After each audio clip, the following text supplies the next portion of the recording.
గారి చిత్రపటాన్ని కానీ బ్యానర్ని కానీ చింపే దమ్ము ధైర్యం ఉందంటే ఇది ఇంతకంటే బాధాకరమా? మేము 5 సంవత్సరాలు మా నాయకుడు ముఖ్యమంత్రిగా జగన్మోహన్ రెడ్డి గారు అధికారులు ఉండగా ఎక్కడైనా ఒక్క బ్యానర్ని కానీ లేదా ఒక్క విగ్రహాన్ని కానీ ఎక్కడైనా మేము టచ్ చేశామా? అంటే సమాజంలో ఉన్నటువంటి మాకు మీకు సంస్కారం ఏంటనే విషయాన్ని సందర్భంగా తెలియపరుస్తా ఉన్నాం. అంటే జగన్మోహన్ రెడ్డి గారు ఇచ్చినటువంటి సంక్షేమ పథకాలు, జగన్మోహన్ రెడ్డి గారు ఇచ్చినటువంటి ప్రజాపాలనను పక్కన పెట్టి మీరు అధికారంలోకి వచ్చి అబద్ధాలు చెప్పి మోసం మాటలు చెప్పి అధికారంలోకి వచ్చి జగన్మోహన్ రెడ్డి గారు బ్యానర్లు కనిపించనివ్వరు.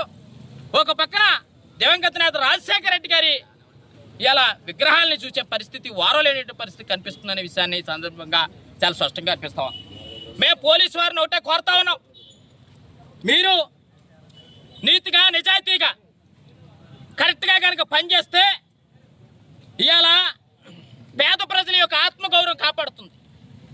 ఇవాళ ఈరోజు విగ్రహాన్ని ఇక్కడ కూల్చేస్తే నియోజకవర్గ వ్యాప్తంగా అనేక ప్రాంతాల్లో అనేక మంది పార్టీలకి కులాలకి అతీతంగా విగ్రహాలు పెట్టినటువంటి పరిస్థితి. కానీ ఇవాళ వారు అధికారంలోకి వచ్చారు, వారు విగ్రహాలు పెట్టుకుంటూ ఉంటారు. మా అధికారంలోకి వచ్చాం, మేము ఈ విగ్రహాలు పెట్టుకున్నాం. కానీ పెట్టుకున్నటువంటి విగ్రహాన్ని దాడి చేసి ఇరిచేసే పరిస్థితి ఎలా ఉంటే సమాజంలో ఎక్కడున్నాం అనే విషయాన్ని సందర్భంగా మేము అడుగుతూ ఉన్నాం.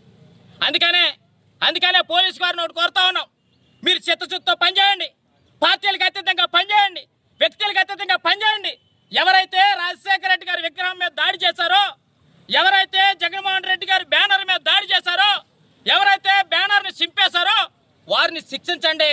నిజమైనటువంటి లాండ్ ఆర్డర్ పనిచేస్తుందని ప్రతి ఒక్కరు కూడా నమ్ముతారనే విషయాన్ని మీ అందరికీ కూడా తెలియపరుస్తాను.